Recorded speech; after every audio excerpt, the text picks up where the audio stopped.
The alarm pierced through the morning air at Edwards Air Force Base as Colonel Martinez rushed into the briefing room. 3 F-16 Fighting Falcons sat grounded on the tarmac, their engines refusing to start despite every protocol being followed to the letter. The squadron's most experienced mechanics were baffled. The base's top engineers had no answers. Time was running out before a critical mission that could determine the outcome of ongoing operations overseas. Before we jump back in, tell us where you're tuning in from, and if this story touches you, make sure you're subscribed because tomorrow I've saved something extra special for you. That's when someone mentioned Sarah Chun, the quiet woman who worked in cargo logistics. The same person who spent her days tracking supply shipments and organizing equipment manifests. What they didn't know was that Sarah carried secrets from her past that would soon transform a desperate situation into something extraordinary. The morning shift at Edwards Air Force Base began like any other for Sarah Chun. At 0600 hours sharp, she unlocked the cargo logistics office, a modest building tucked away from the main flight operations. The fluorescent lights hummed to life, illuminating rows of filing cabinets, computer terminals, and stacks of shipping manifests that would occupy her day. Sarah moved with practiced efficiency through her morning routine. Coffee first, black, no sugar, then checking overnight communications from supply chains across 3 continents. Her desk, positioned near the single window overlooking a distant section of the flight line, bore no personal photographs or decorations. Just a computer, telephone, and neat stacks of paperwork organized with military precision. To her colleagues, Sarah Chun appeared unremarkable. Medium height, dark hair pulled back in a simple ponytail, wearing the standard issue cargo uniform that seemed to swallow her slight frame. She spoke when spoken to, completed her assignments without complaint, and left each day at precisely 1700 hours. After 18 months at Edwards, most personnel knew her name but little else. The morning brought the usual influx of logistics challenges. A delayed shipment of hydraulic fluid from San Antonio. Missing documentation for electronic components arriving from Seattle. Sarah navigated these problems with quiet competence, making phone calls, updating databases, and ensuring that every piece of equipment found its proper destination. At 0830, she was reviewing a manifest for aircraft maintenance supplies when the first rumor reached the cargo bay. Maintenance crews were gathering around the F-16 Squadron's hangar, their usual morning banter replaced by hushed conversations and concerned expressions. Sarah glanced up briefly, then returned to her paperwork. Flightline drama rarely affected cargo operations. The rumors grew more specific as the morning progressed. 3 F-16s experiencing identical engine problems. Complete electrical failure during startup sequences. No obvious mechanical defects. The squadron's chief mechanic, Master Sergeant Rodriguez, had been working on the problem since before dawn with no success. Sarah's colleague, Airman First Class Thompson, burst into the office around 1000 hours with the latest update.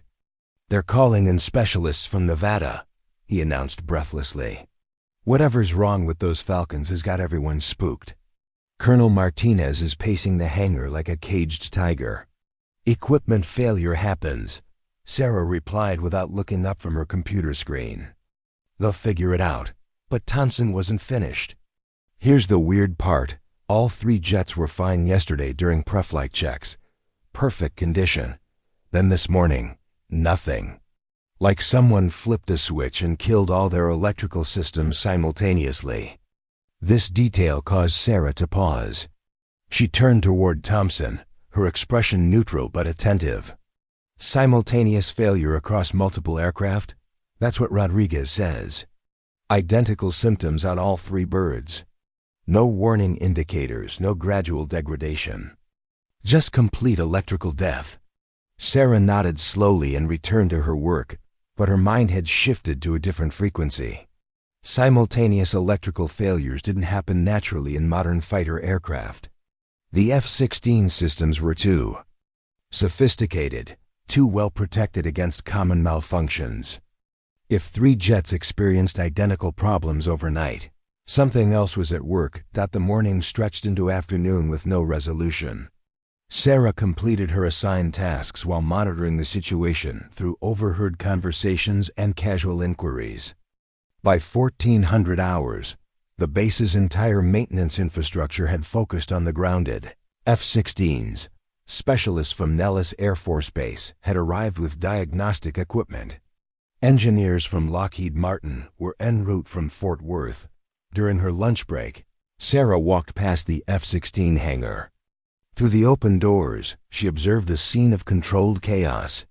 Technicians surrounded each aircraft like surgeons around operating tables. Laptop computers connected to diagnostic ports glowed with streams of data. Colonel Martinez stood in the center of it all, his frustration visible from 50 yards away. Sarah approached the hangar's entrance, staying well outside the work area but close enough to observe. The F-16s looked perfect, their sleek forms unmarked, their cockpit glass gleaming under the hangar lights. But she noticed something others had missed. A faint discoloration around the nose cone of each aircraft, barely visible unless you knew what to look for. Master Sergeant Rodriguez emerged from beneath the nearest F-16, wiping his hands on a rag with obvious frustration. "Ma'am, this area is restricted to authorized personnel," he said, noticing Sarah's presence. "I was just curious about the problem." Sarah replied, "Those discolorations on the nose cones, are they new?" Rodriguez squinted at the aircraft, then looked back at Sarah with surprise. "You've got sharp eyes." "Yeah, they appeared overnight. Nobody knows what caused them. Could be condensation, could be chemical residue. The lab boys are running tests." Sarah studied the marks more carefully. To most observers, they would appear as minor cosmetic issues, slightly darker patches no larger than dinner plates. But their precise positioning and uniform appearance across all 3 aircraft told a different story to someone with the right knowledge. "Have you checked the radar absorption materials?" she asked casually. Rodriguez's expression shifted from polite dismissal to genuine interest. "The RAM coding?" "We ran basic diagnostics, but nothing showed up. Why do you ask?" "Just wondering if the electrical problems might be related to electronic warfare countermeasures." This comment caught the attention of nearby technicians. Electronic warfare, the shadowy realm of radar jamming, signal interference, and digital combat, represented a specialized field that most maintenance personnel understood only in general terms. Rodriguez studied Sarah with new attention. "You know something about EW systems?" "A little," Sarah replied, maintaining her casual demeanor while internally calculating how much to reveal. "I worked with some advanced electronics before my current assignment." Colonel Martinez appeared beside them, having overheard the conversation. "Ms. Chun, isn't it? From Cargo Logistics?" His tone carried the barely controlled frustration of a commander facing mission failure. "You think our problems might be related?" Sarah met his gaze directly. "It's possible, sir. The simultaneous nature of the failures combined with those discolorations suggests external interference rather than mechanical problems." "What kind of interference?" Here Sarah faced a moment of decision. Revealing her expertise would invite questions about her background, questions she had spent 18 months avoiding. But the alternative meant watching a critical mission fail due to problems she could potentially solve. "Directed energy weapons, sir. Specifically, high-powered microwave attacks designed to disable aircraft electronics without causing obvious physical damage." The hangar fell silent. Colonel Martinez, Rodriguez, and the gathered technicians stared at the woman they had dismissed as ordinary cargo staff. The concept of directed energy weapons, science fiction to most military personnel, had just been introduced by someone who spoke with quiet authority about their effects. "That's a pretty specific diagnosis from someone in logistics," Martinez said carefully. "Yes, sir, it is." Where exactly did you encounter directed energy weapons, Miss Chun? Sarah glanced around the hangar, noting how many people were now listening to their conversation. The next words would change everything, but the mission demanded truth over comfort. Defense Advanced Research Projects Agency, sir. I spent 6 years developing countermeasures for exactly this type of attack. The silence stretched longer this time. DARPA, the Pentagon's most secretive research arm, represented the cutting edge of military technology. Their personnel didn't typically end up in cargo logistics at desert air bases. Colonel Martinez stepped closer, lowering his voice. Miss Chun, I think we need to have a longer conversation. Rodriguez, clear the area around aircraft 27. I want to hear what she has to say. As the maintenance crews moved to comply, Sarah realized there was no going back. Her carefully constructed anonymity had evaporated in the space of 5 minutes. But watching the grounded F-16s, she felt something she hadn't experienced in 2 years, the familiar surge of purpose that came with solving impossible problems. The colonel led her to a quieter section of the hangar, away from curious ears. Start from the beginning, he said. What exactly did you do at DARPA, and how does it relate to our current situation? Sarah took a deep breath. I led a team developing defensive systems against directed energy attacks on military aircraft. We knew that potential adversaries were working on weapons capable of disabling our jets without traditional missiles or bullets. Our job was to stay ahead of the threat. And you think that's what happened to our F-16s? Preparing and narrating this story took us a lot of time, so if you are enjoying it, subscribe to our channel. It means a lot to us. Now back to the story. The evidence strongly suggests it. The simultaneous failures, the lack of physical damage, the specific discoloration patterns around the radar arrays, all consistent with high-powered microwave exposure designed to overload electronic systems. Martinez absorbed this information. If you're right, how do we get our aircraft operational again?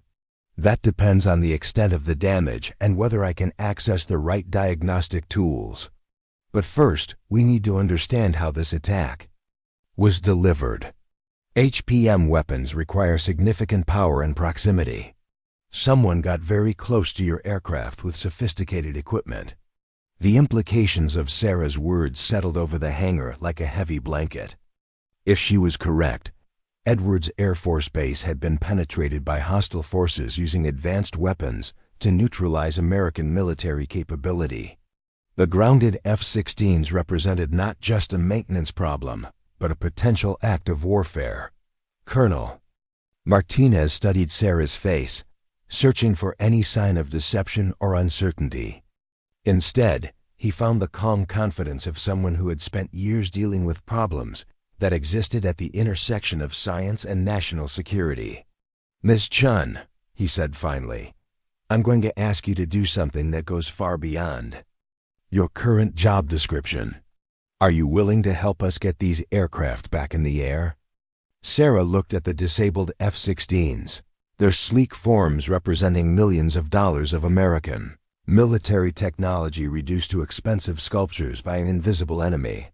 The safe anonymity of her logistics job beckoned, promising a return to routine paperwork and predictable challenges.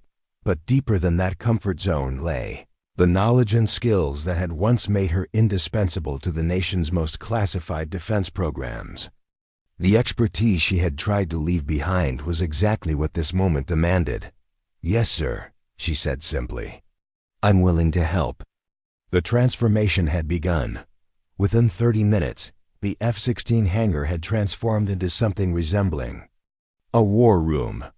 Colonel Martinez had cleared all non-essential personnel and established a secure perimeter around the affected aircraft.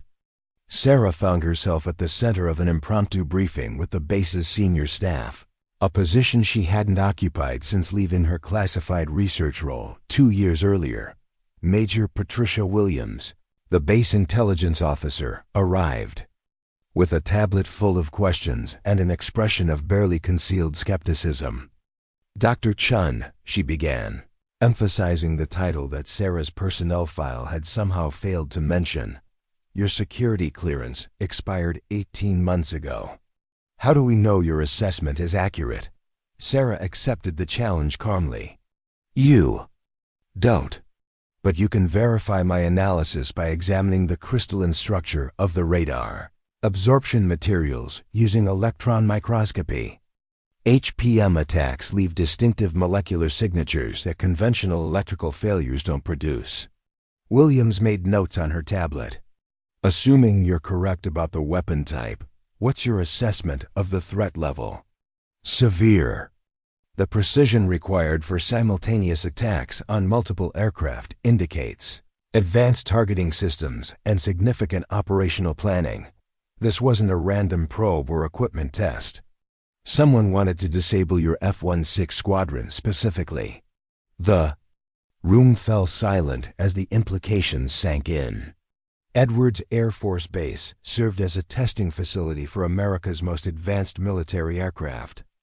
If hostile forces could penetrate base security and disable fighters at will, no American military installation was truly secure. Captain Derek Harrison, the squadron's operations officer, leaned forward in his chair. What kind of range are we talking about for these weapons? Could the attack have originated from outside the base perimeter? Sarah considered the technical specifications she remembered from classified briefings. Current generation HPM weapons effective against hardened military aircraft require close proximity, probably within 2 miles maximum range. The power requirements for longer distance attacks would necessitate equipment too large to deploy covertly. So our attackers were either on base or very close to it, Martinez concluded. Grimly, almost certainly. And they had detailed intelligence about your aircraft parking positions, security patrol schedules, and probably your mission timeline. Major Williams looked up from her tablet with sharp attention. What makes you think they knew about our mission timeline? Sarah gestured toward the disabled aircraft. The timing.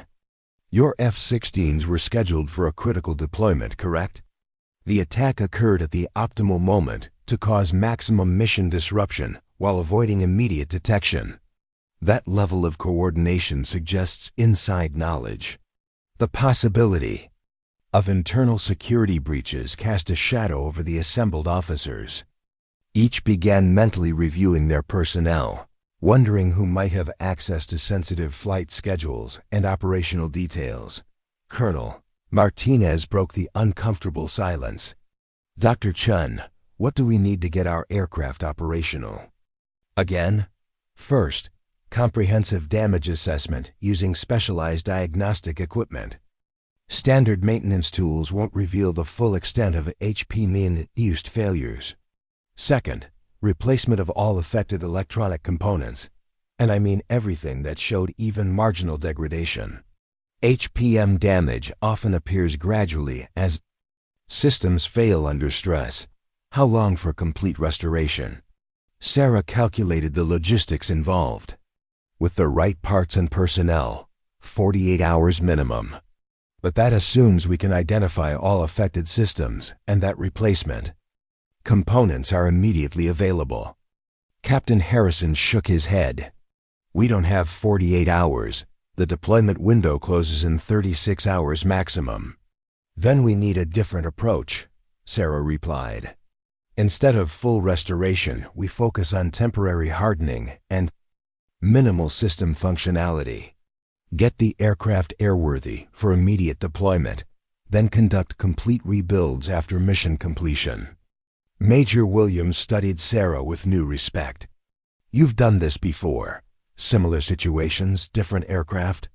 When you're developing countermeasures against directed energy weapons, you spend considerable time repairing the damage they cause.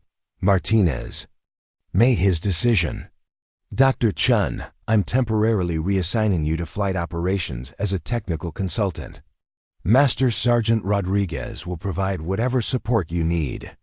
How quickly can you begin damage assessment? Immediately, sir. But I'll need access to the base's electron microscopy facility and authorization to requisition specialized diagnostic equipment from Nellis Air Force Base. Done. Williams, expedite those authorizations. Harrison, coordinate with supply to identify potential component sources. Rodriguez, assign your best technicians to work directly with Dr. Chun. As the meeting dispersed, Sarah experienced a familiar mixture of excitement and apprehension. The technical challenges ahead were significant, but they represented problems she understood intimately. More concerning was the spotlight now focused on her background and the inevitable questions about why a former DARPA researcher had been working anonymously in cargo logistics. Rodriguez approached as she gathered her notes. Doc, I've got to ask, how does someone with your qualifications end up tracking shipping manifests? Sarah had anticipated this question but still struggled with how much truth to reveal.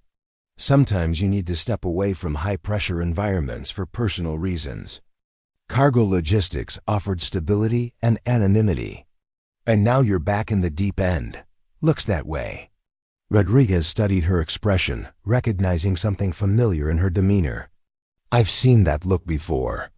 You're not just qualified to handle this situation, you're looking forward to it. Sarah couldn't deny the accuracy of his observation. Despite 2 years of deliberately mundane work, the prospect of solving complex technical problems under pressure activated instincts she had tried to suppress. The disabled F-16s represented exactly the type of challenge that had originally drawn her to defense research. They walked toward the first aircraft, where technicians had begun disconnecting diagnostic cables in preparation for more invasive testing. Sarah observed their methods with a critical eye, noting approaches that might miss subtle damage indicators. Stop, she called out as one technician prepared to power up an avionics test unit. Don't energize any systems until we've completed passive assessment. HPM damage can create cascading failures when electrical current is applied to compromised circuits. The technician paused, looking to Rodriguez for confirmation. The master sergeant nodded. Listen to her. She knows what she's talking about. Sarah began her own examination of the aircraft, starting with external sensors and progressing systematically toward internal systems. Her approach differed markedly from standard troubleshooting procedures. Instead of testing functionality, she searched for physical evidence of energy exposure, microscopic changes in materials that betrayed the presence of directed electromagnetic fields. Here, she said, pointing to a section of the aircraft's skin near the main radar array. See how the composite material has changed color slightly. That's thermal stress from microwave absorption. The entire electromagnetic signature of this section has been altered. Rodriguez examined the area she indicated. To his eyes, it appeared unchanged from normal. I don't see anything unusual. You need ultraviolet lighting to make it visible. HPM exposure creates fluorescent markers in certain composite materials. Under normal lighting conditions, the damage is nearly invisible. Within 2 hours, Sarah had identified 17 separate areas of concern across the 3 aircraft. The pattern of damage suggested a sophisticated attack using multiple frequency bands designed to target different aircraft systems simultaneously. Radar arrays, communication equipment, navigation systems, and flight computers had all been affected. With surgical precision. This wasn't a field test or proof of concept, she explained to the growing crowd of observers. This was a deliberate mission to disable your squadron using intimate knowledge of F-16 vulnerability points. Your attackers knew exactly which frequencies would cause maximum damage to each target system. Captain Harrison joined the assessment team as Sarah completed her preliminary survey. Doc, what's your professional opinion? Are we looking at a recoverable situation? Sarah considered the extent of damage she had documented. Recoverable, yes, but not with conventional repair methods. We're going to need creative solutions and some equipment, that isn't normally available at operational bases. What kind of equipment? Primarily signal generators capable of producing precise electromagnetic fields to reset damaged components, and portable cleanroom facilities for handling sensitive electronics. Most importantly, we need access to the technical specifications for the specific HPM weapon system used against your aircraft. Major Williams, who had been monitoring the conversation from nearby, stepped closer. How do you propose we obtain specifications for a weapon system we can't even identify? Sarah smiled for the first time since the crisis began. Because I helped develop the original research that these weapons are based on. There are only 3 countries with the technological capability to build HPM systems effective against F-16s, and I know the characteristic signatures of each approach. She moved to the second aircraft and pointed to specific damage patterns. These frequency combinations and targeting sequences match research conducted by the Beijing Institute of Applied Physics between 2019 and 2022. I consulted on defensive countermeasures for exactly these weapon parameters. The implications of her statement resonated through the hangar. If Sarah was correct, the attack on Edwards Air Force Base represented not just a security breach, but a direct application of foreign military technology against American forces. On domestic soil, Colonel Martinez rejoined the group, having completed urgent communications with higher headquarters. Dr. Chun, I've just briefed Pacific Air Force's command on our situation. They're sending a team of specialists from the Pentagon, but they won't arrive for 18 hours. Can we afford to wait? Sarah shook her head definitively. Every hour we delay increases the likelihood of permanent damage to affected systems. HPM exposure creates progressive degradation. Components that seem functional now may fail catastrophically under operational stress. Then we proceed with immediate repairs using available resources. With modifications to standard procedures, yes. But I need authorization to implement techniques that aren't covered in technical manuals. Some of my methods might void warranty agreements with defense contractors. Martinez's expression hardened. Dr. Chun, we're facing a potential act of war against a United States military installation. Warranty concerns are not my priority.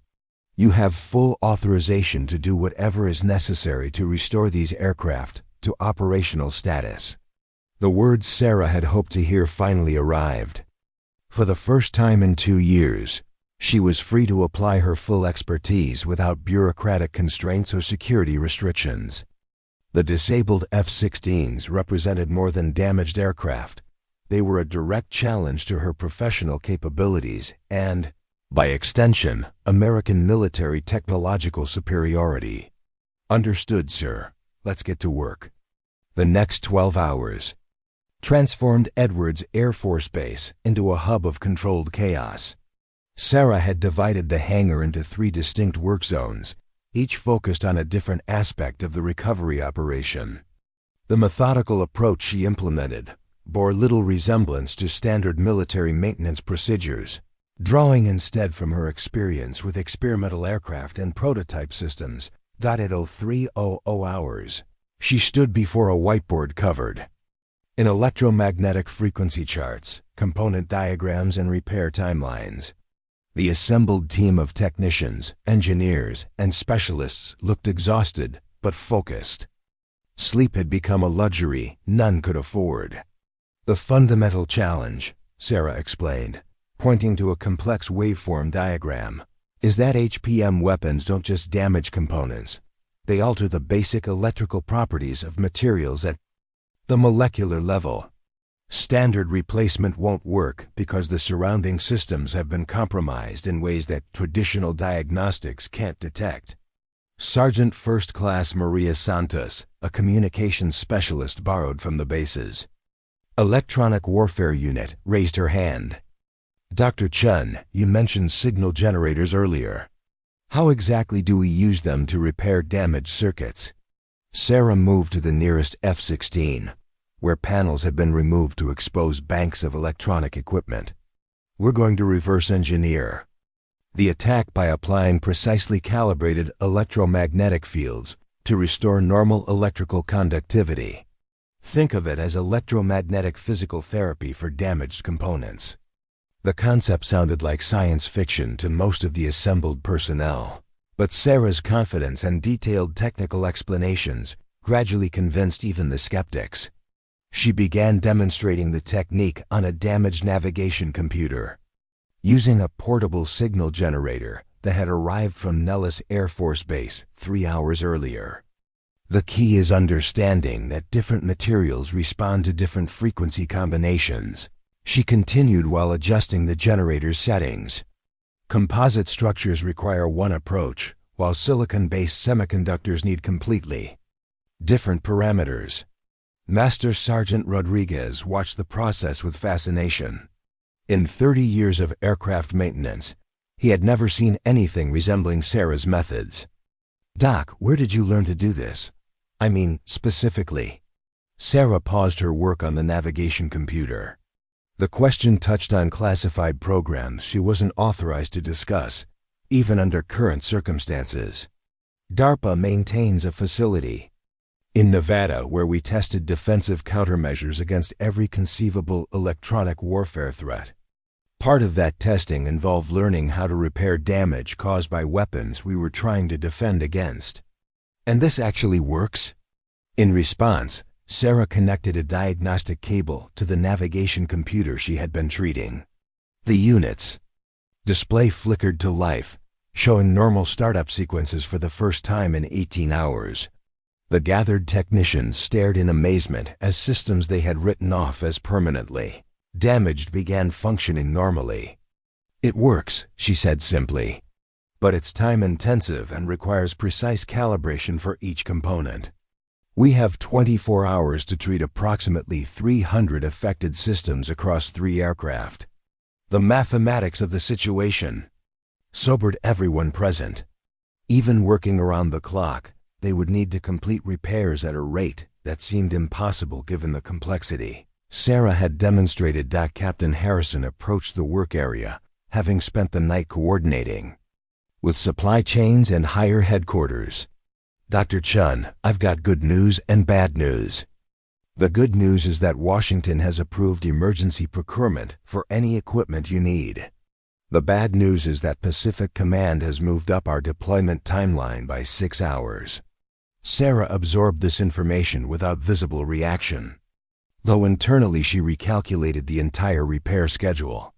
18 hours instead of 24? 18 hours, and that's optimistic. Weather conditions at our destination are deteriorating. If we don't launch by 2,100 hours today, the window closes completely." The hangar fell silent as the implications settled over the exhausted repair crews. The already impossible timeline had become genuinely hopeless unless Sarah could devise some form of miracle. "How many aircraft do you absolutely need operational for a mission success?" she asked. Harrison consulted his planning documents. "Minimum effective package is 2 aircraft. 3 would be optimal, but we can accomplish the mission objectives with 2 fully functional F-16s. Sarah studied the 3 disabled fighters, mentally assessing the extent of damage to each. Aircraft 86 to 247 had suffered the most severe electromagnetic exposure, its systems showing damage patterns that would require extensive individual component treatment. Aircraft 86 to 251 showed moderate damage concentrated in communication and navigation systems. Aircraft 86 to 256 had experienced the least severe exposure, with damage primarily limited to radar arrays and defensive countermeasures. "We focus everything on 251 and 256, she decided. "Complete restoration of 2 aircraft in 18 hours is achievable if we abandon any attempt to repair." 247. Rodriguez looked skeptical. "Doc, you're talking about stripping parts from 247. To fix the other 2? More than that." We're going to cannibalize every functional component from 247 and use it as a test bed for our electromagnetic treatment procedures. Instead of treating components in place, we remove them, treat them on the bench where we can control conditions precisely, then install them in the operational aircraft. The approach violated numerous maintenance protocols and would effectively destroy one aircraft to save two others. But given the time constraints and mission requirements, it represented their only realistic option for success. Major Williams arrived in the hangar carrying a secure communications device and wearing the expression of someone who had spent the night dealing with increasingly urgent phone calls from Washington. "Dr. Chun, I need to brief you on some developments that affect our timeline." Sarah followed Williams to a secure area away from the main work zones. The intelligence officer activated a counter-surveillance device before speaking. "Satellite imagery confirms your assessment about the attack originating from close range," Williams began.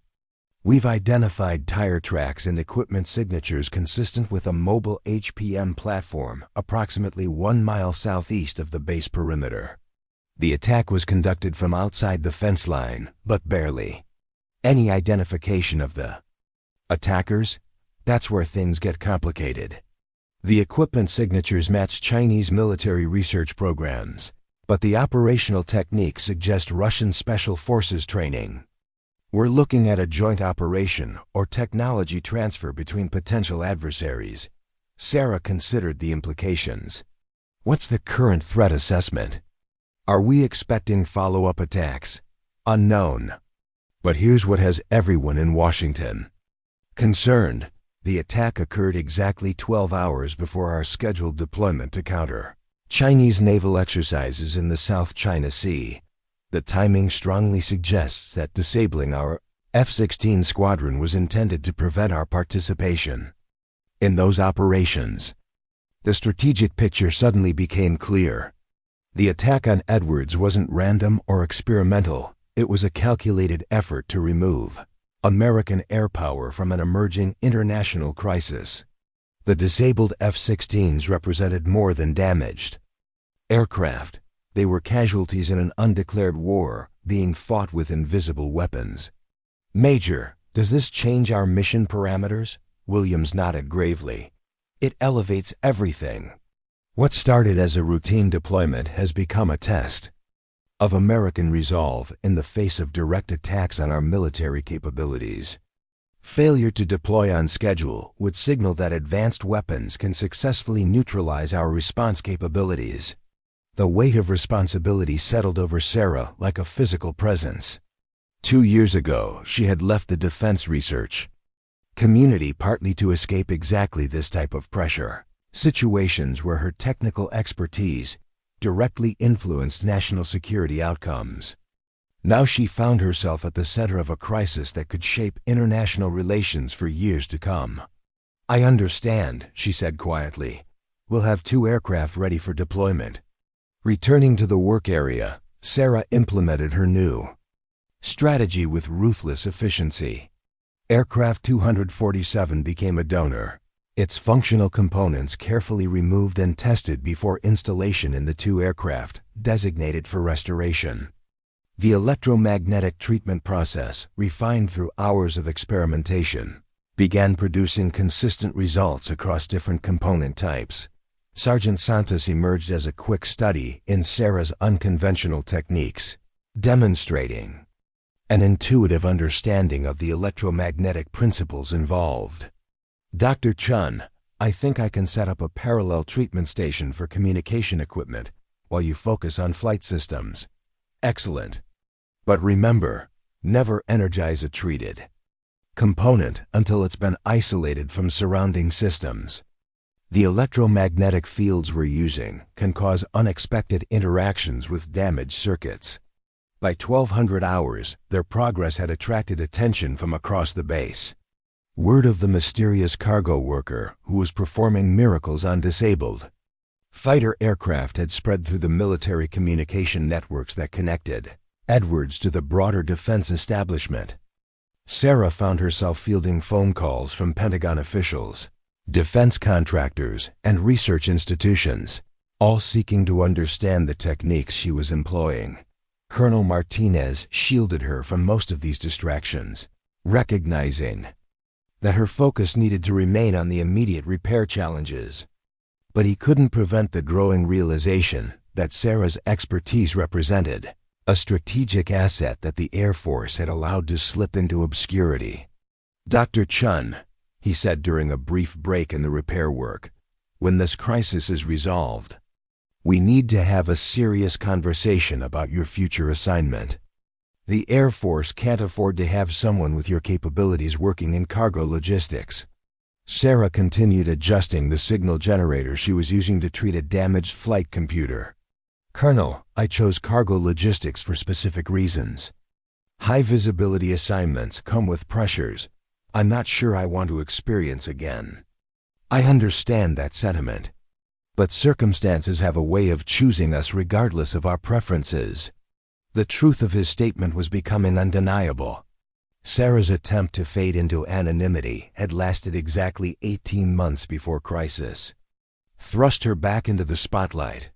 The question now wasn't whether she would return to defense research, but how quickly she could complete the transition without compromising the immediate mission. At 1500 hours, aircraft 256 showed green indicators across all primary systems. The electromagnetic treatment had successfully restored functionality to its radar, navigation, communication, and flight control systems. One aircraft down, one to go. With 6 hours remaining until the deployment deadline, aircraft 251 presented more complex challenges, its damage patterns requiring individualized treatment for nearly every electronic component. But the parallel processing approach Sarah had implemented was showing results. Treated components were testing functional at a rate that made the deadline achievable. As the afternoon progressed, Sarah found herself entering the focused mental state that had characterized her most productive years at DARPA. The combination of technical complexity, time pressure, and national security implications created an environment where her specialized expertise could operate at maximum effectiveness. The disabled F-16s were becoming operational again. But more than that, they were becoming proof that American technological superiority could overcome even the most sophisticated enemy attacks. The race against time continued, with success or failure measured in hours rather than days. At 1700 hours, with 4 hours remaining until the deployment deadline, AIRCRF T-251 suffered a catastrophic system failure during final testing. Sarah watched in horror as sparks erupted from the main avionics bay, followed by the acrid smell of burning electronics and wisps of smoke that set off the hangar's fire suppression alarms. The automated systems doused the aircraft with foam, while emergency crews swarmed the area. When the chaos subsided, Sarah found herself staring at what appeared to be the complete destruction of 18 hours of painstaking repair work. The electromagnetic treatment that had successfully restored hundreds of components had somehow created an unexpected cascade failure that damaged systems previously thought to be unaffected. "Talk to me, Doc," Rodriguez said, his voice tight with controlled frustration. "What just happened?" Sarah climbed into the cockpit, ignoring the residual foam and chemical smell, to examine the source of the failure. Her diagnostic equipment revealed a scenario she had feared but hoped to avoid. The restored components had achieved perfect individual functionality, but their interaction with the aircraft's integrated systems had created electrical resonances that the original designers never anticipated. "The repair worked too well," she explained to the gathering crowd of technicians and officers. "We restored each component to factory specifications, but the aircraft's overall electromagnetic signature was permanently altered by the original attack. When we powered up the integrated systems, the mismatch created feedback loops that overloaded the primary bus bars, Captain Harrison arrived breathless from the flight line, where he had been conducting pre-flight preparations for aircraft. 256. Please tell me we still have one operational fighter. We have one confirmed operational aircraft, and one that we might be able to salvage if we can solve the integration problem. Sarah replied, her mind already racing through potential solutions. But it's going to require a completely different approach. Colonel Martinez joined the crisis briefing, his expression grim. Dr. Chun, I've just received word from Pacific Command. Intelligence indicates that Chinese naval forces are accelerating their timeline in response to our delayed deployment. We now have 2 hours, not 4, to launch our aircraft. The impossible timeline had become genuinely hopeless. Sarah stared at the damaged aircraft, calculating whether any conceivable repair approach could restore functionality in 120 minutes. The mathematics were unforgiving. Even if she had identified the perfect solution, the physical work required would exceed the available time by a factor of 3. Sir, with respect, it can't be done. Not with conventional methods. Then use unconventional methods. You've already demonstrated techniques that my maintenance crews didn't know existed. What would you attempt if failure wasn't an option? Sarah considered the question seriously. In her DARPA research, she had encountered situations where theoretical impossibilities had to become practical realities under crisis conditions. The most extreme approaches involve techniques that push the boundaries of safe engineering practices. There is one possibility, she said slowly, but it involves bypassing safety protocols and implementing field modifications that could endanger the pilot and potentially damage the aircraft permanently. Explain. Instead of trying to restore the integrated systems to their original configuration, we create an entirely new electrical architecture using portable components. Essentially, we turn the aircraft into a test bed for experimental avionics while maintaining basic flight capability. Major Williams looked up from her communications tablet. You're talking about flying an F-16 with jury-rigged systems? I'm talking about flying an F-16 with systems that work, regardless of whether they meet peacetime safety standards. The pilot would have to accept significant additional risk, and mission capabilities would be limited compared to a fully operational aircraft. The hangar fell silent as everyone absorbed the implications. Sarah was proposing to create a hybrid aircraft that combined restored components with improvised systems, operated by procedures that existed nowhere in official technical manuals. Lieutenant Colonel Jake Morrison, the squadron senior pilot, had been observing the repair efforts throughout the crisis. Now he stepped forward with the calm confidence that characterized experienced fighter pilots. Dr. Chun, bottom line, can you give me an aircraft that will fly combat missions, even if it's not pretty? Sarah met his gaze directly. Yes, but you need to understand the risks. System failures could occur without warning. Emergency procedures might not work as advertised. You'll be flying an aircraft that's essentially a prototype. I've flown prototypes before. How long do you need? Sarah calculated the minimum time required to implement her emergency modification plan. 90 minutes. Maybe less if everything goes perfectly.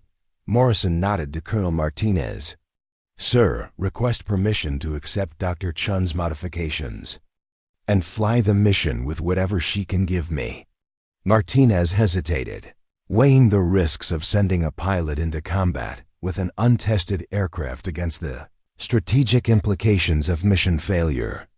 The decision represented exactly the type of command responsibility that defined military leadership, accepting calculated risks to achieve essential objectives. Permission granted. Dr. Chun, you have 90 minutes to perform a miracle. What followed was perhaps the most intense period of Sarah's professional career.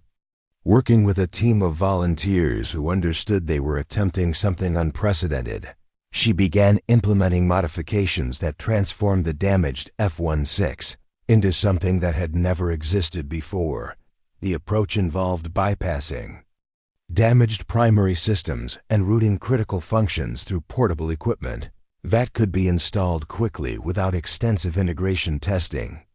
Navigation would be handled by a laptop computer connected directly to the aircraft's control surfaces. Communication would rely on handheld radios. Weapon systems would operate through a jury-rigged interface that required manual activation. For each function, Sergeant Santos proved invaluable during this phase. Her electronic warfare background, providing insights into how disparate systems could be connected without creating dangerous interactions. Dr. Chun, if we install the backup navigation system here and route the control signals through this junction box, we can maintain basic autopilot functions. Excellent thinking. But we need to install circuit breakers at every connection point. If anything starts to overload, the pilot needs to be able to isolate systems instantly. As the modifications progressed, word of the unprecedented repair effort reached the highest levels of the Pentagon.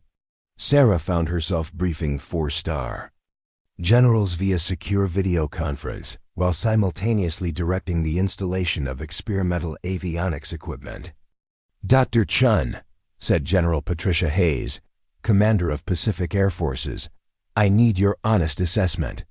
Is this aircraft safe to fly in combat? Sarah paused her work on a control interface to consider the question carefully. General, it's safe enough to accomplish the mission, but it requires a pilot willing to manage significantly higher workload and accept systems that might behave unpredictably. This is not a standard F-16 by any definition. And the pilot has accepted these conditions? Lieutenant Colonel Morrison, who had been monitoring the conversation while conducting his own pre-flight preparations, answered directly, General, I've reviewed Dr. Chun's modifications and accept full responsibility for flying this aircraft. The mission requirements justify the additional risk.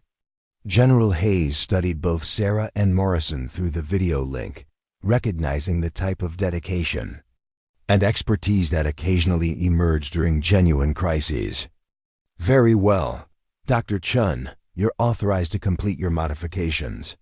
Colonel Morrison, fly your mission and bring our people home. With 30 minutes remaining until the launch deadline, Sarah completed the final connections on the improvised avionics system. The modified F-16 bore little resemblance to its original configuration. Laptops and portable equipment occupied spaces normally reserved for standard military hardware. Cables ran along surfaces where they would never appear in peacetime. And warning labels covered every non-standard component. Morrison climbed into the cockpit for his final systems check, familiarizing himself with control procedures that existed nowhere in official flight manuals. Dr. Chen, anything else I need to know about flying this machine? Sarah handed him a handwritten checklist she had prepared during the modification process. Keep system loads below 80% of normal parameters. If you experience any unexpected behavior, refer to the emergency procedures on page 3. And remember, you're flying a prototype. Trust your instincts over the instruments if something doesn't feel right. Understood. And Doc, thank you for making this possible. At 20:30 hours, 30 minutes ahead of the absolute deadline, Aircraft 256 and the modified Aircraft 251 taxied toward the runway. The sight of 2 F-16 Fighting Falcons preparing for deployment represented far more than a successful repair operation. It demonstrated American technological resilience in the face of sophisticated enemy action. Sarah watched from the hangar as both aircraft lifted off into the desert evening sky, their navigation lights disappearing toward whatever crisis awaited them in the South China Sea. The modified F-16 flew normally, its improvised systems functioning within acceptable parameters despite their unconventional design. Colonel Martinez approached as the sound of jet engines faded into the distance. Dr. Chun, I've just received preliminary reports from Washington about the investigation into yesterday's attack. It appears that our response, getting those aircraft operational, despite impossible odds, has sent a message to potential adversaries about American capabilities. Sarah continued watching the empty sky where the fighters had vanished. What kind of message?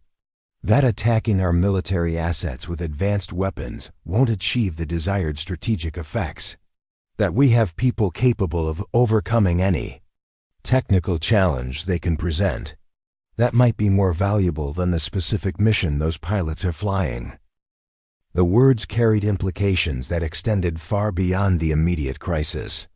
Sarah's expertise, hidden for 18 months in the anonymity of cargo logistics, had become a demonstration of American technological superiority when it mattered most. But as she watched the desert night settle over Edwards Air Force Base, Sarah realized that her attempt to escape the pressures of defense research had permanently ended. The crisis had revealed her capabilities to too many people at too high a level for anonymity to ever be possible again. The question now wasn't whether she would return to her former career, but how quickly she could transition back to the world of classified research and impossible deadlines. The mission was launched, but Sarah's personal journey was just beginning. 40-8 hours after the F-16S disappeared into the Pacific night, Sarah found herself in a secure conference room 3 levels beneath the Pentagon, facing a panel of officials whose combined security clearances could access America's most classified defense programs. The fluorescent lighting cast harsh shadows across folders marked with classifications she hadn't seen since her DARPA days. General Hayes presided over the debriefing with the methodical precision of someone accustomed to extracting actionable intelligence from complex situations. Dr. Chun, let's begin with the mission outcome. Both aircraft performed successfully during 12 hours of continuous operations over the South China Sea. The modified F-16 experienced no significant systems failures and maintained full combat effectiveness throughout the engagement. Sarah nodded, feeling a mixture of relief and professional satisfaction. The improvised modifications had worked exactly as intended, validating engineering principles she had developed during years of experimental research. However, General Hayes continued, the implications of your repair techniques extend far beyond this specific incident. Defense Intelligence Agency has confirmed that directed energy weapons matching the Edwards attack profile have been deployed against American installations in 3 additional locations over the past 6 months. The revelation struck Sarah like a physical blow. While she had been organizing shipping manifests and tracking cargo deliveries, an invisible war had been escalating across multiple fronts. The attack on Edwards wasn't an isolated incident, but part of a systematic campaign to neutralize American military capabilities using weapons specifically designed to avoid traditional detection methods. Admiral Robert Sterling, commander of Pacific Fleet, leaned forward in his chair. Dr. Chun, those other attacks achieved complete mission success. Aircraft were permanently disabled, operations were canceled, and strategic objectives were compromised. The Edwards incident represents the first time we've successfully countered this threat. What were the other targets? Sarah asked, though she suspected the answer would further complicate her immediate future. Nellis Air Force Base, Naval Air Station Lemoore, and Marine Corps Air Station Miramar. In each case, critical aircraft were disabled hours before scheduled. Deployments to crisis areas. The pattern strongly suggests intelligence coordination with operational planning. Major General Christine Park, director of the Air Force Research Laboratory, consulted her tablet before speaking. Dr. Chun, your repair techniques represent a breakthrough in electronic warfare countermeasures. The Pentagon is prepared to offer you immediate reinstatement at your former classification level, along with resources to develop these methods into standardized procedures. Sarah had anticipated this moment since watching the F-16 toward the runway 2 days earlier. The successful mission had made her expertise too valuable for the military to ignore, regardless of her personal preferences about career direction. General Park, I appreciate the offer, but I need to understand the full scope of what you're proposing. Are we talking about returning to research or developing operational countermeasures for active deployment? Both. The directed energy threat has evolved beyond our current defensive capabilities. We need someone who understands these weapons intimately and can develop rapid response protocols for field implementation. Admiral Sterling activated a secure display showing satellite imagery from the South China Sea. Dr. Chun, your modified F-16 participated in operations that prevented a significant escalation in regional tensions. Chinese naval forces withdrew from disputed waters after confirming that American air power remained fully operational despite their preemptive strikes. The strategic implications were becoming clear. Sarah's repair work had accomplished more than restoring damaged aircraft. It had demonstrated American resilience in the face of advanced threats, potentially preventing a larger conflict from developing. What's the current assessment of the directed energy threat level? She asked. General Hayes consulted classified briefing materials before responding. Severe and escalating. Intelligence indicates that hostile nations are accelerating deployment of these weapons based on their initial successes. We're facing the possibility that conventional military responses could be neutralized by invisible attacks that leave no evidence and avoid triggering traditional defensive measures. The scope of the challenge was staggering.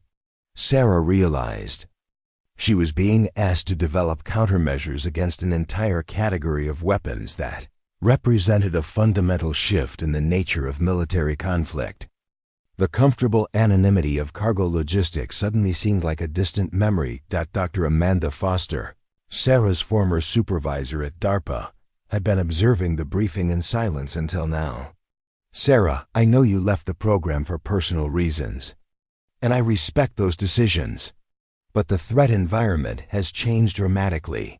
The work we're discussing could determine whether American military technology remains viable against next-generation attacks. Sarah studied the faces around the conference table, recognizing the mixture of hope and desperation that characterized officials dealing with threats that exceeded available solutions. These were people accustomed to having answers, confronting problems that challenged fundamental assumptions about national defense.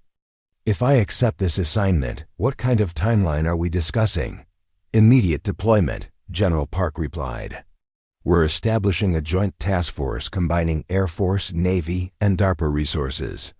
You would lead the technical development team with full authority to implement whatever approaches you deem necessary. And the other installations that were attacked, are their aircraft still disabled? Admiral Sterling nodded gravely. 18 fighters across 3 bases remain non-operational. Standard repair procedures have failed completely. Your techniques represent the only known method for restoration. The weight of responsibility settled over Sarah like a familiar burden.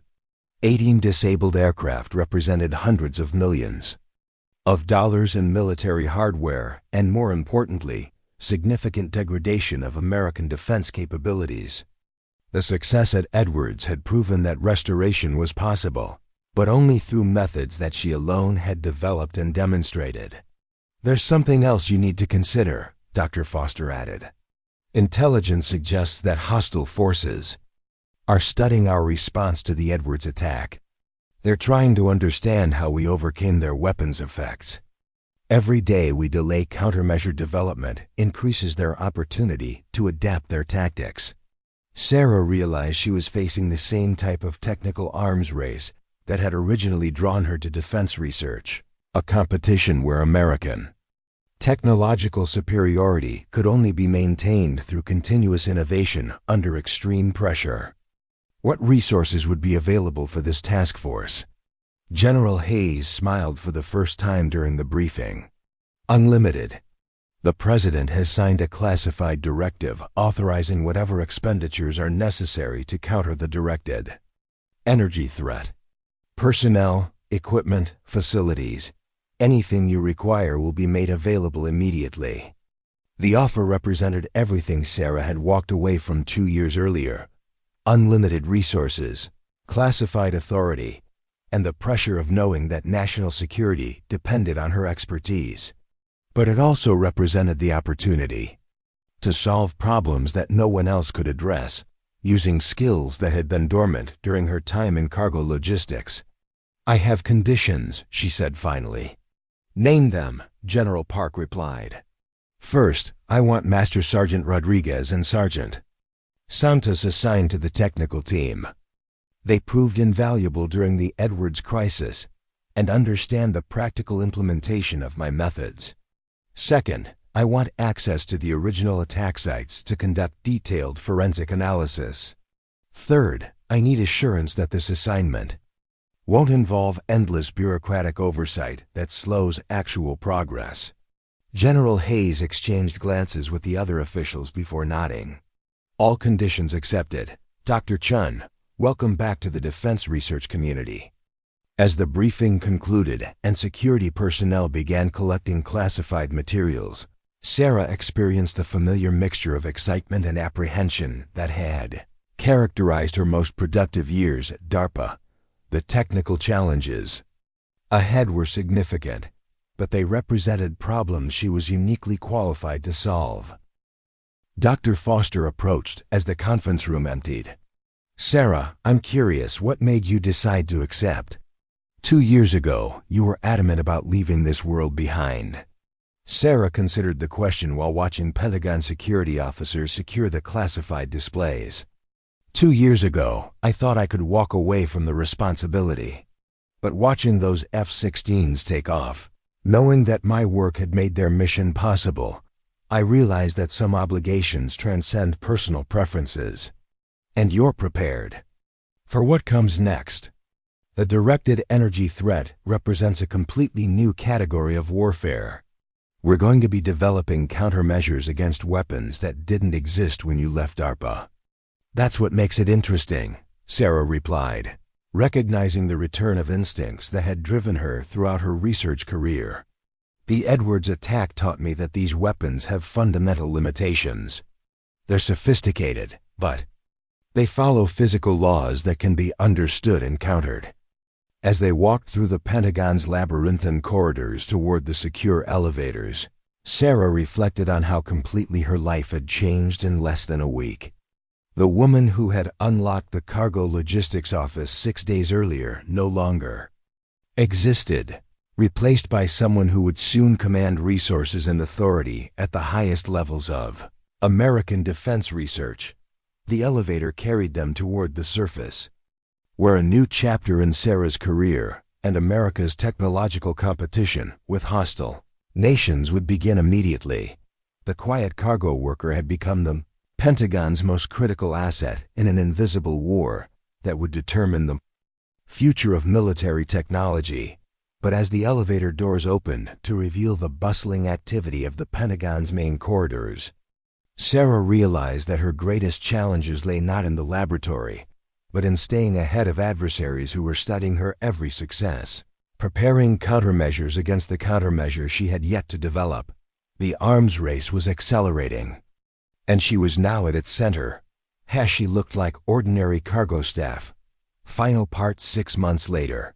Sarah stood in the command center of the newly established Electromagnetic Defense Task Force, a facility that hadn't existed when she was tracking shipping manifests at Edwards Air Force Base. Banks of monitors displayed real-time threat assessments from installations worldwide, while teams of specialists analyzed electromagnetic signatures that would have been invisible to conventional detection methods. The transformation had been remarkable. What began as an emergency repair operation had evolved into America's most advanced countermeasure program against directed energy weapons.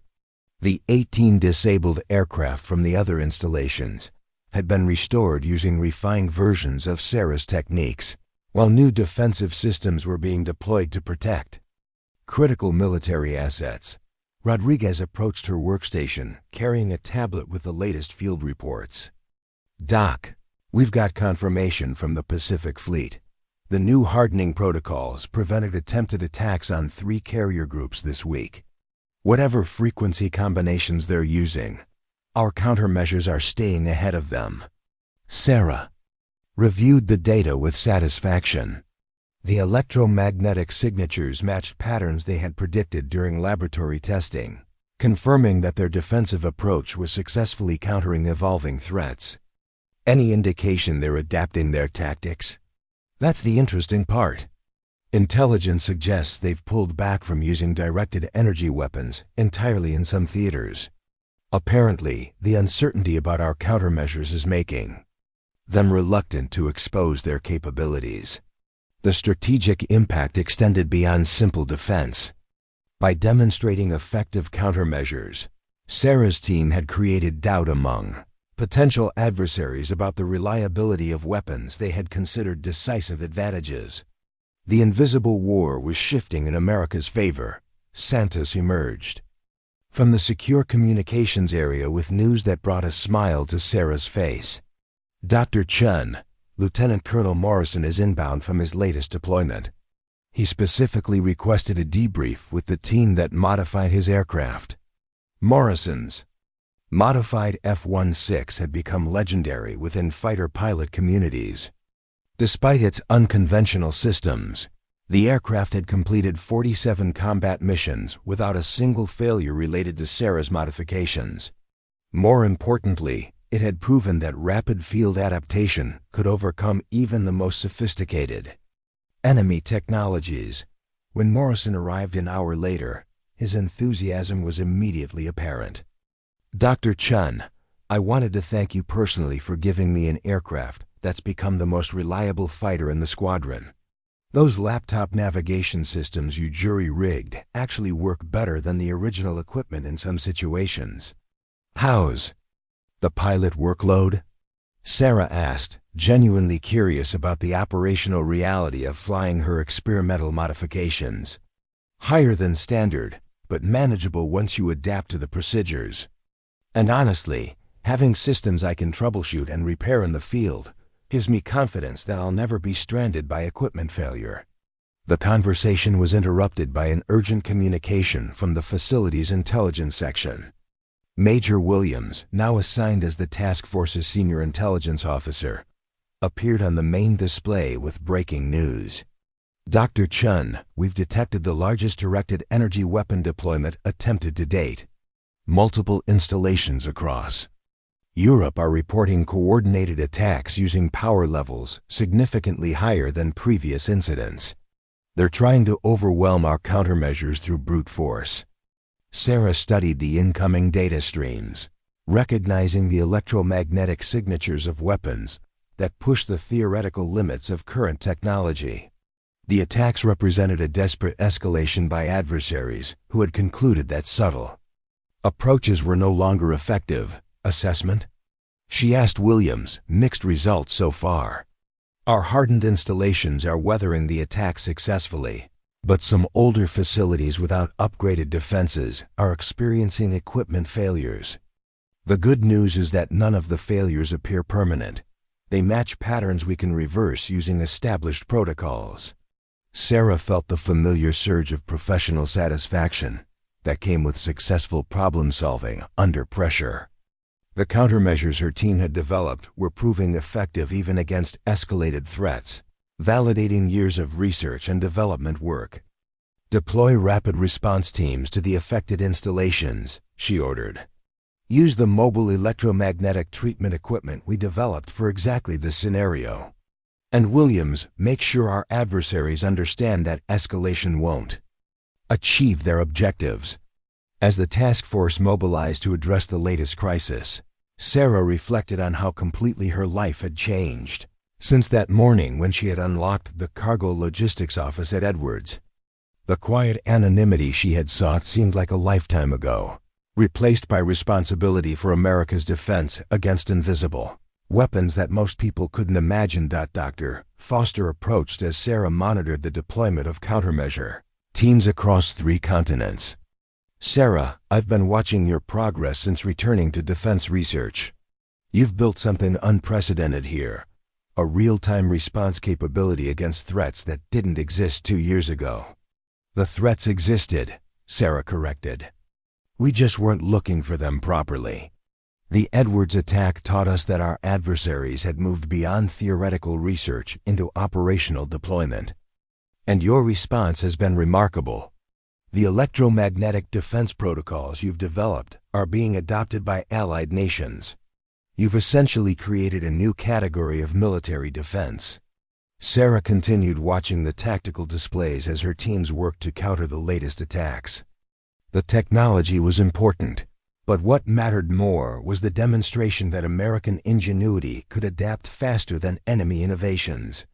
Foster, remember when you asked what made me accept this assignment? You said some obligations transcend personal preferences. I've been thinking about that answer. It wasn't just obligation. It was recognizing that my expertise could solve problems that nobody else could address. The Edwards crisis showed me that walking away from responsibility doesn't make the problems disappear. The tactical displays showed green indicators, returning across the affected installations as Sarah's team successfully implemented countermeasures against the latest attacks. Another escalation had been defeated through technical superiority and rapid response capabilities that hadn't existed 6 months earlier. Rodriguez joined them as the immediate crisis subsided. Doc, the field teams are reporting complete success. Every affected installation is back to full operational status. Whatever our adversaries hope to accomplish with this escalation, they've failed. Sarah nodded, but her attention was already shifting to the implications of the attack patterns. The electromagnetic signatures suggested weapon capabilities that pushed beyond known technological limits, indicating that the arms race was entering a new phase of innovation and competition. Rodriguez Santos, we need to start planning for the next generation of threats. These attacks showed power levels that shouldn't be achievable with current battery technology. Someone has made a breakthrough in portable energy storage. The observation highlighted the fundamental challenge of defensive research, staying ahead of adversaries who were continuously developing new capabilities. Success in countering one threat level immediately revealed the emergence of more advanced challenges to that. As the task force settled into post-crisis analysis mode, Sarah realized that her transformation from cargo logistics worker to defense researcher had been complete and irreversible. The woman who had organized shipping manifests would never return, replaced permanently by someone whose expertise was essential to national security. But watching her team successfully counter increasingly sophisticated threats, Sarah felt the deep satisfaction that came from applying specialized knowledge to protect something larger than personal comfort. The invisible war would continue, but America now possessed the capabilities and personnel to fight it effectively. The quiet cargo worker had become the architect of America's defense against weapons that most people would never see or understand. And in that role, she had found the purpose that 18 months of anonymity couldn't provide. The future would bring new challenges and more sophisticated adversaries, but Sarah Chun was ready for whatever emerged from the shadows of technological warfare. Up next, you've got 2 more standout stories right on your screen. If this one hits the mark, you won't want to pass these up. Just click and check them out. And don't forget to subscribe and turn on the notification bell so you don't miss any upload from us.